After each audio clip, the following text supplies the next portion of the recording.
With summer in full gear, many families are cooling off at pools and at beaches, but fun in the water can unfortunately quickly turn deadly. Drowning is one of the leading causes of death for children, and there are also misconceptions about when exactly parents should be worried.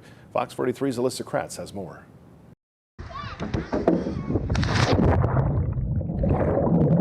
Summer fun at the pool can turn into summer danger if a child starts to drown. It's definitely a scary experience, but there's a lot of adrenaline that goes with it. So once you go in, you're just going right after the kid. Drowning is one of the leading causes of death for children under age 14, according to the CDC.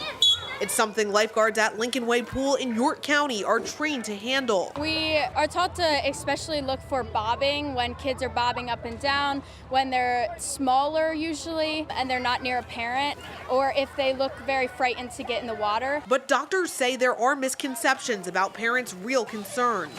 While the possibility of actually drowning is something everyone should be aware of, the term dry drowning is misleading. It then got sensationalized over the internet to turn into a term that if your child goes underwater and maybe they might choke on some water, that they might get water in their lungs and that they could drown at any moment within days later. Experts say this doesn't really happen, and in many cases, children who develop symptoms or even die days after being in water are usually suffering from an unrelated problem. Water getting into your lungs, though, even for someone who does, maybe they might not drown, but you can have damage to your lungs, which is kind of the idea that took off from maybe the secondary drowning. Doctors worry the idea distracts from what's really important: water safety and prevention. We really don't want to worry too much about our kids yet doing a cannonball and getting a little bit of water in their mouth and having to cough a couple times when they come up. In most cases, experts say signs of drowning will appear in a child that was submerged in water